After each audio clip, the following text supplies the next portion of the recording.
বিদ্যুৎ সাশ্রয়ে মসজিদে এসি বন্ধ না করে কারেন্টের মন্ত্রী আমি আপনাকে বলতে চাই, মসজিদে কারেন্টের বিল হয় মসজিদ কমিটির টাকায়, আর আপনারা যারা মন্ত্রণালয়ে বড় বড় অফিস আদালতে বসে বসে আরামে 24 ঘন্টা এসি নিচে বসে আরামের হাওয়া খাচ্ছেন, আপনাদের কারেন্টের বিল হয় আমাদের মতো মানুষের কষ্টের ব্যাড ট্যাক্সের টাকা। সে কথা ভুলে গেলে চলবে না। শুধু মসজিদের জন্য আইন, মসজিদ হচ্ছে গিয়ে আল্লাহর ঘর, এখানে মুসল্লিরা আসবে, তারা নামাজ রোজা পড়বে। একজন সরকারি কর্মচারী আমলা তারাও মন্ত্রীদের ঘর বাড়িতে 10টা 12টা করে এসি থাকে। যদি এসি বন্ধ করতে হয় শুধু মসজিদ নয়, এই সরকারি কর্মচারীদের বাসাতেও এসি বন্ধ করা হোক। জ্বালানি এবং বিদ্যুৎ খাতের বিশেষজ্ঞরা বারবার সরকারকে সতর্ক বার্তা দেওয়ার পরও তারা গলা ফাটিয়ে বলেছিলেন দেশে নাকি জ্বালানি বিদ্যুতের কোনো সংকট নেই, দেশ নাকি এখন জ্বালানি বিদ্যুৎ উৎপাদনে বিশ্বে 1 নম্বর। তাহলে আজকে কেন ঘোষণা আসলো ডিজেল ভিত্তিক বিদ্যুৎ উৎপাদন কেন্দ্র এখন বন্ধ, পেট্রোল বন্ধ থাকবে সপ্তাহে একদিন, নিয়মিত লোডশেডিং হবে 3-4 বার। আমার এই প্রিয় মাতৃভূমিটাকে তিলে তিলে ধ্বংস করে দিচ্ছে এরা। এর বিচার ইনশাল্লাহ একদিন হবে। বাসা বাড়ি নয়, দোকান শোরুম নয়, অফিস আদালত নয়, শুধু মসজিদের মধ্যেই এসি বন্ধ করতে হবে। মসজিদে 5 ওয়াক্ত নামাজ করতে সময় লাগে মাত্র আপনার 2 ঘন্টা। এই সরকারি কর্মকর্তারা আমলারা এই তাদের শরীরের মধ্যে চর্বি জমে গেছে, এদের এসি বন্ধ করে দেওয়া হোক। তাহলে এরা বুঝতে পারবে আমাদের মতো খেটে খাওয়া মানুষরা কত কষ্টে দিন যাপন করছে। আজকে যখন দেশের রিজার্ভের মধ্যে টান পড়েছে, সরকার বিদ্যুৎ উৎপাদনে ব্যর্থ হচ্ছে, তখন দোষ দেওয়া হচ্ছে মসজিদের মুসল্লিদের এসির উপরে, হুজুরদের উপরে।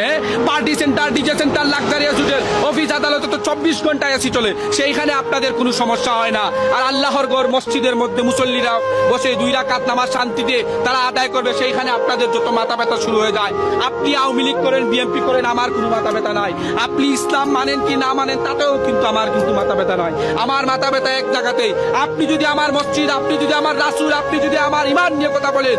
বিদ্যুৎ সাশ্রয়ে মসজিদে এসি বন্ধ না করে কারেন্টের মন্ত্রী আমি আপনাকে বলতে চাই, মসজিদে কারেন্টের বিল হয় মসজিদ কমিটির টাকায়, আর আপনারা যারা মন্ত্রণালয়ে বড় বড় অফিস আদালতে বসে বসে আরামে 24 ঘন্টা এসি নিচে বসে আরামের হাওয়া খাচ্ছেন, আপনাদের কারেন্টের বিল হয় আমাদের মতো মানুষের কষ্টের ব্যাড ট্যাক্সের টাকা। সে কথা ভুলে গেলে চলবে না। শুধু মসজিদের জন্য আইন, মসজিদ হচ্ছে গিয়ে আল্লাহর ঘর, এখানে মুসল্লিরা আসবে, তারা নামাজ রোজা পড়বে।